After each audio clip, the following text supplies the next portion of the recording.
Listen, y'all, we got President Nicolas Maduro captured as the U.S. airstrikes Venezuela. Let's get right into it. Caracas shook early Saturday as explosions and low-flying aircraft were reported across the city. Venezuelan troops are patrolling the streets. As reports suggest, the defense minister's residence may have been targeted. Residents described the ground trembling, smoke rising near military areas, and sudden power outages in southern Caracas. Many rushed into the streets, fearing further attacks in the capital. The blasts follow U.S. military activity in the Caribbean. President Donald Trump recently destroyed a docking area used by alleged Venezuelan drug boats and has deployed a naval task force, sparking concerns over possible land strikes.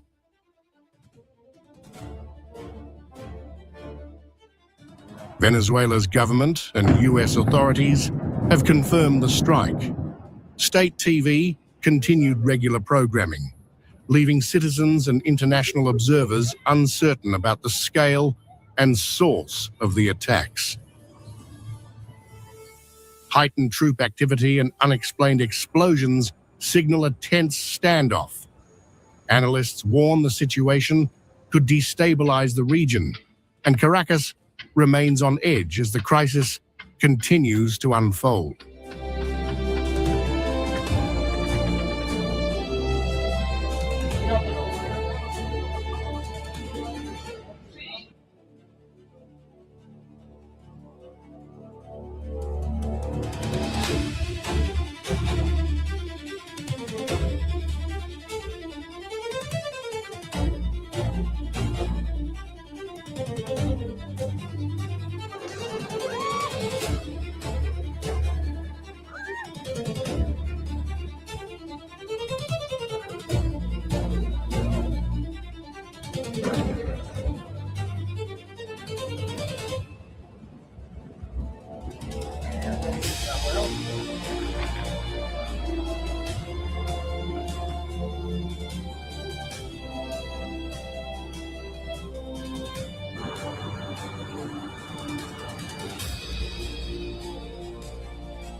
Why is the United States actively preparing for war in the Southern Caribbean? To answer that, we have to look at the massive reactivation of Cold War infrastructure that has been dormant for decades. What is happening at the Roosevelt Roads Naval Station in Puerto Rico? Once the largest U.S. naval base in the world, this facility was closed in 2004. But reports indicate it is being rapidly brought back online. The U.S. military is turning this civilian zone back into a forward operating base. And what about the Henry E. Rolson Airport? Located in the U.S. Virgin Islands, this isn't just for tourists anymore. It is being transformed into a logistics hub to support heavy military transport. But why is the U.S. doing this right now? There are two main triggers. Is it because of Russia and China? Yes. Intelligence suggests that Moscow and Beijing are not just visiting Venezuela, they are attempting to set up permanent military bases. The U.S. sees this as an existential threat, a violation of the Monroe Doctrine that they cannot ignore. Is it about the oil? Absolutely. We are already seeing the precursor to war. U.S. Coast Guard helicopters have been spotted intercepting and seizing oil tankers leaving Venezuelan waters. They are choking off the regime's cash flow before the real shooting starts. If an attack happens, what ships are already in position near Puerto Rico? The U.S. Navy has assembled a specific kill chain. They're using the USS Jason Dunham Arleigh Burke-class destroyer. Its role isn't just guided missile destroyer, it is also an electronic warfare machine. The Jason Dunham is there to jam Venezuelan communications and blind their coastal radars. They are the first line of attack to confuse the enemy. And why is the U.S. Stockdale there? The Stockdale is the shield.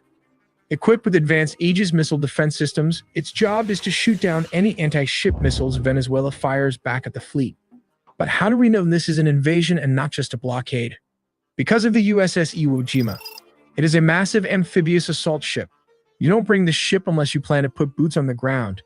It is designed to launch waves of Marines onto a hostile beach. But the US isn't just attacking from the north. They are using the island nation of Trinidad and Tobago to close the back door. But how are they using Trinidad? The US Navy is using these waters to blockade the Gulf of Paria. Here is USS Gravely is Hunter. The Gravely acts as a sentinel, ensuring no Venezuelan submarines or fast boats can escape into the Atlantic to threaten shipping lanes. And what is the US Lake Erie doing? This Ticonderoga-class cruiser is the boss. It serves as the air defense commander for the entire operation, coordinating the movements of every ship and plane from its high-tech command center. But ships are slow, so how will the US deliver the first strike? This is where the air power comes in. The B-52 Strata Fortresses won't even land in the Caribbean.